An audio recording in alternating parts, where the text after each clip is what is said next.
നമസ്കാരം. സൈനി ഘോഷ്, മഹുവ മൊയ്ത്ര, സാഗരിക ഘോഷ് തൃണമൂൽ കോൺഗ്രസിൻ്റെ ഉറച്ച പെൺ ശബ്ദങ്ങളായിരുന്നു. രാജ്യം ഉറ്റുനോക്കിയ പാർലമെൻറ്റിലെ ശബ്ദങ്ങൾ രാജ്യസഭയിലും ലോക്സഭയിലും. അതിൽ ലോക്സഭയിൽ സൈനി ഘോഷും മഹുവ മൊയ്ത്രയും വലിയ ഗംഭീരമായ പ്രസംഗങ്ങളുടെ ശ്രദ്ധ നേടിയിരുന്നു.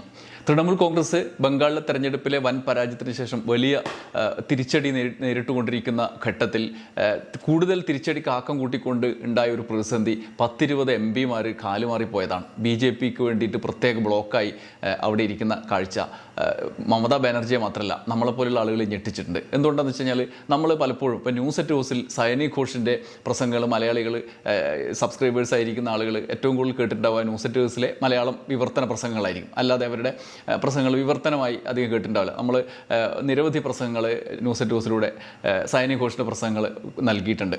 അവർ ലോക്സഭയിൽ ഗംഭീരമായ പ്രസംഗങ്ങളിലൂടെ അവർ ഒരു നടി കൂടിയാണ്. ഗംഭീരമായ പ്രസംഗങ്ങളിലൂടെ ശ്രദ്ധ നേടിയിരുന്നത്. എന്നാൽ അവർ ഈ ഘട്ടത്തിൽ കാലുമാറ്റക്കാരുടെ കൂടി സംഗതി അങ്ങ് ഉൾട്ടയടിച്ച് കളഞ്ഞു. നമ്മുടെ ഇതുവരെയുള്ള അവരുടെ പ്രസംഗത്തിൻ്റെയും കാഴ്ചപ്പാടിൻ്റെയും ദർശനങ്ങളുടെയും ഒക്കെ തകർച്ചയാണ് കണ്ടത്.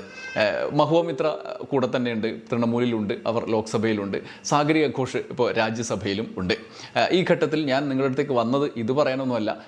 ഇന്ന് രാജ്യസഭയിൽ നടത്തിയ സാഗരിക ഘോഷിൻ്റെ ഒരു പ്രസംഗം, അതിൻ്റെ മലയാള പരിഭാഷ കേൾപ്പിക്കാം എന്ന് വിചാരിച്ചിട്ടാണ്. പ്രത്യേകിച്ചും ജന്തർ മന്ദിർ സമരത്തിന് ശേഷം CJPയുമായി ബന്ധപ്പെട്ട സമരത്തിൻ്റെ മെഡിക്കൽ വിദ്യാർത്ഥികളുടെ വലിയ ദുരന്തം നേരിട്ടുകൊണ്ടിരിക്കുന്ന നീറ്റ് പരീക്ഷയടക്കം ഉന്നത വിദ്യാഭ്യാസ മേഖല നേരിടുന്ന പ്രതിസന്ധികളെ അതിജീവിക്കാനുള്ള ഒരു സമരം രാജ്യമാകെ നടക്കുന്ന ഘട്ടത്തിൽ ഒരു ഗംഭീരമായ പ്രസംഗം രാജ്യസഭയിൽ സാഗരിക ഘോഷ് കാഴ്ചവെച്ചു. അതിനെക്കുറിച്ചാണ് അവരുടെ പ്രസംഗം. നിങ്ങൾ ന്യൂസ് അറ്റ് ഹൗസിലൂടെയും കേട്ടിട്ടുണ്ട്, മലയാളമായിട്ടും അല്ലാതെ അവർ സൻസദ് TV-യിലൂടെ കേട്ടിട്ടുണ്ട്. ഇന്ന് സൻസദ് TV-യിൽ ആ വീഡിയോ, അവരുടെ പ്രസംഗത്തിൻ്റെ വീഡിയോ ഉണ്ട്, അല്ലാതെ മലയാളമായിട്ട് നമുക്ക് കേൾക്കാം. അവർ പറയുന്ന കാര്യങ്ങളിൽ പ്രധാനം അവരുടെ ആത്മനിഷ്ഠമായ ഒരു അനുഭവം പറഞ്ഞുകൊണ്ടാണ് അവർ ആരംഭിച്ചത് തന്നെ. അത് അവരുടെ മകൻ ഒരു മെഡിക്കൽ വിദ്യാർത്ഥിയാണ് എന്ന പശ്ചാത്തലമാണ്. അവർ പ്രസംഗിച്ച് തുടങ്ങിയത് തന്നെ അങ്ങനെയാണ്. I am the mother of a medical student, sir. My son went through the entire NEET process, UG and PG. My son became a doctor. मेरा सपना पूरा हो गया sir. मेरा बेटा डॉक्टर बन गया. ഞാനൊരു മെഡിക്കൽ വിദ്യാർത്ഥിയുടെ മാതാവാണ് സാർ. എൻ്റെ മകൻ മുഴുവൻ നീറ്റ് പ്രക്രിയയിലൂടെയും കടന്നുപോയിട്ടുണ്ട്. UG PG. ഇപ്പോൾ അദ്ദേഹം ഒരു ഡോക്ടറാണ്. എൻ്റെ സ്വപ്നം പൂർത്തിയായി സാർ. എൻ്റെ മകൻ ഡോക്ടറായി. പക്ഷേ പല മാതാപിതാക്കളും എൻ്റെ പോലെ അതേ സ്വപ്നം കാണുന്നുണ്ട്. അവരുടെ സ്വപ്നങ്ങൾ തകർന്നു പോയി. But many parents dream the same dream as me. And their dreams are broken. उनका सपना टूट गया है सर. അവരുടെ സ്വപ്നം തകർന്നത് എന്തുകൊണ്ടാണ്? അവർക്കിനി തങ്ങളുടെ കുട്ടികളെ കാണാൻ കഴിയില്ല. അതാണ് യാഥാർത്ഥ്യം. ട്രഷറി ബെഞ്ചുകൾ മനസ്സിലാക്കാത്ത യാഥാർത്ഥ്യം. കാരണം അവർ മൻ കി ബാത്ത് മാത്രമേ മനസ്സിലാക്കൂ. ജൻ കി ബാത്ത് മനസ്സിലാക്കാത്ത ട്രഷറി ബെഞ്ചും ഭരണകൂടവുമാണ് ഇവിടെ. They don't understand जनता की बात. They don't understand युवा की बात.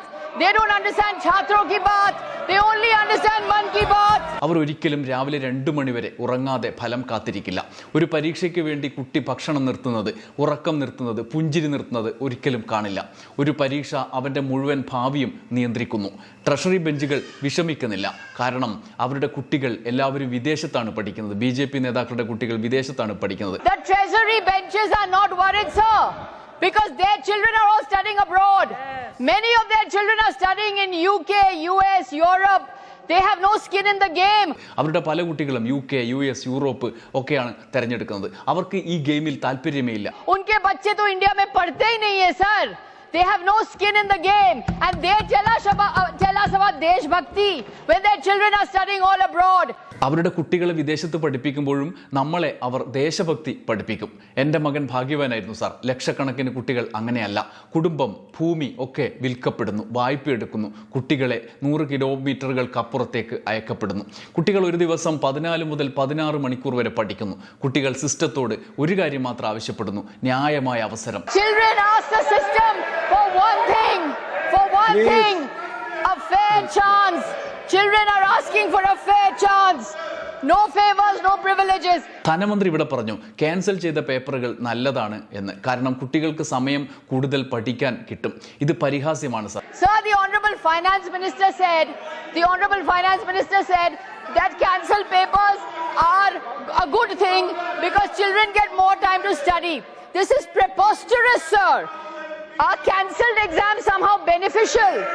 Is this a government's defense? Sir, I would like to tell the Honorable Finance Minister, a cancelled exam is not a learning opportunity. It is a governance failure. പരാജയമാണ് ഭരണകൂടത്തിൻ്റെ. എന്താണ് പരീക്ഷ?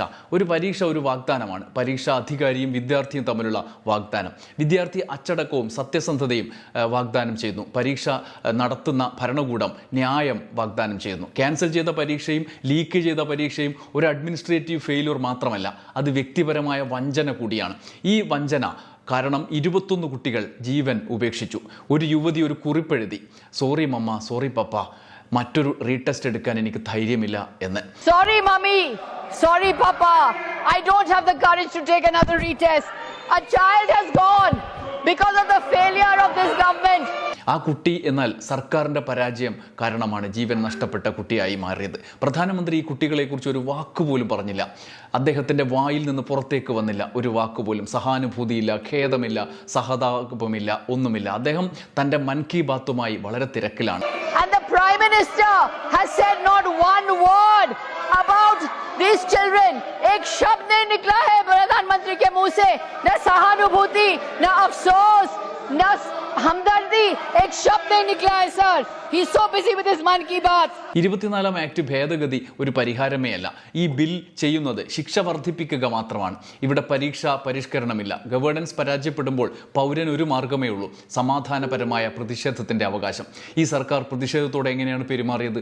ലാത്തികൾ, tear gas, pellet ഗണ്ണുകൾ. ബീഹാറിലാണെങ്കിൽ AK-47, Lathis, tear gas, pellet guns. In Bihar, an AK-47 assault rifle was fired on students, on peaceful unarmed students. Delhi police case diaries show that the Rapid Action Force in firing pellet guns acted on the instructions of a DCP. Delhi police case diary കാണിക്കുന്നത് rapid action ഫോഴ്സും firing pellet ഗണ്ണുകളും ഒരു DCPയുടെ നിർദ്ദേശപ്രകാരം പ്രവർത്തിച്ചു എന്നാണ്. DCP ആഭ്യന്തര മന്ത്രാലയത്തിന് റിപ്പോർട്ട് ചെയ്യുന്നു. ആഭ്യന്തരമന്ത്രി ഉത്തരവാദിത്തം ഏറ്റെടുക്കുമോ? Can the Home Minister evade accountability? Can the Home Minister evade responsibility? He cannot. ഇതാണ് ഗുജറാത്ത് മോഡൽ. സെക്ഷൻ 144 എല്ലാ 6 മാസത്തിലും പുതുക്കുന്നു. ഗുജറാത്തിൽ ഇതാണ് നടന്നുകൊണ്ടിരിക്കുന്നത്. This is the Gujarat model.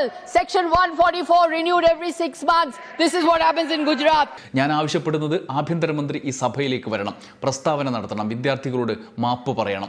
അത് കഴിയുന്നില്ലെങ്കിൽ ആഭ്യന്തരമന്ത്രി രാജിവെക്കണം sir.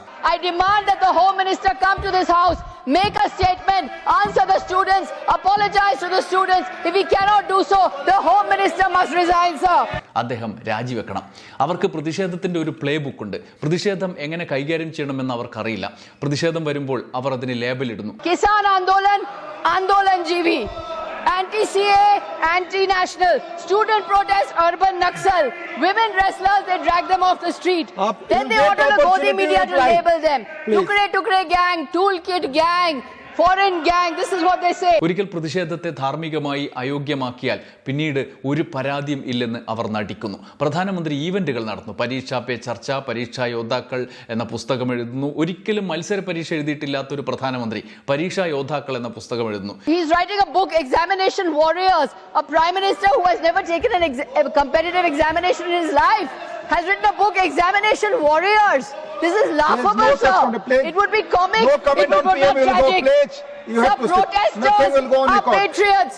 Protesters are patriots. They are asking the system for justice. പ്രതിഷേധിക്കുന്ന ആളുകൾ രാജ്യസ്നേഹികളാണ്. അവർ സിസ്റ്റത്തോട് നീതി ആവശ്യപ്പെടുന്നു. പ്രതിഷേധക്കാരെ രാജ്യവിരുദ്ധരായി കാണരുത്. പ്രതിഷേധം ഭരണകൂടവും പൗരനും തമ്മിലുള്ള ബന്ധം ചർച്ച ചെയ്യുന്ന വേദിയാണ്.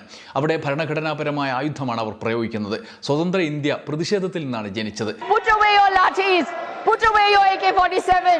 Put away your tear gas. Listen instead. നിങ്ങളുടെ ലാത്തി മാറ്റിവെക്കുക, നിങ്ങളുടെ AK-47 മാറ്റിവെക്കുക, നിങ്ങളുടെ ടിയർ ഗ്യാസ് മാറ്റിവെക്കുക. പകരം അവരെ കേൾക്കണം. സോറി മമ്മി, സോറി പപ്പ എന്നൊരു പെൺകുട്ടി എഴുതിയപ്പോൾ അവൾ എന്തിന് സോറി പറയണം എന്ന് നിങ്ങൾ ആലോചിക്കണം. പ്രധാനമന്ത്രിയാണ് സോറി പറയേണ്ടത്, ആഭ്യന്തരമന്ത്രിയാണ് സോറി പറയേണ്ടത്. തൻ്റെ ഏറ്റവും സ്നേഹിക്കുന്നവരോട് ഒരു കുട്ടി എന്തിന് സോറി പറയണം? Sorry mummy, sorry papa. A girl wrote that, sir. Why should she say sorry, sir?